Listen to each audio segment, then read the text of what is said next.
se kirjoitetaan se niinku luettavampaan malliin, koko se asettelu ja ryhmittely menee toisenlaiseksi ja se tulee vuoden alussa sitten nettiversiona ja sitten painettuna versiona.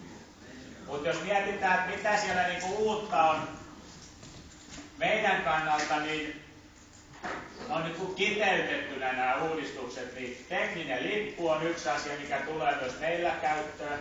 Eli musta lippu, jossa on oranssi kiekko, ja sitä käytetään sellaisessa tilanteessa, jossa pyörä päästää öljyä tai on muuten vaarallinen, eli se tarkoittaa sitä, että heti pois radalta johonkin turvalliseen paikkaan. Eli kun tällä hetkellä musta lippu antaa sen mahdollisuuden, että ajetaan koko kierros loppuun ja tulee ratavarikolle, niin tämä tekninen lippu tarkoittaa sitä, että nyt sun pyörässä on jotain vaarallista häikkää heti pois.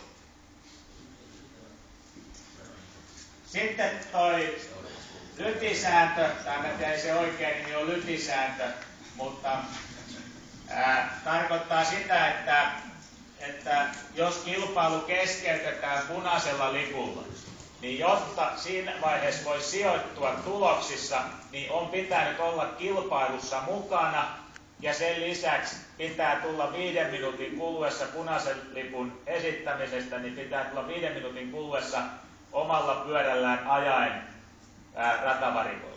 Niin silloin voi sijoittua. Tämä on ihan suoraan kopioitu sieltä FIMin säännöstä. Ja tämä on nyt sellainen sääntö, jolla ilmeisesti meilläkin olisi ollut ehkä jossakin vaiheessa käyttöä.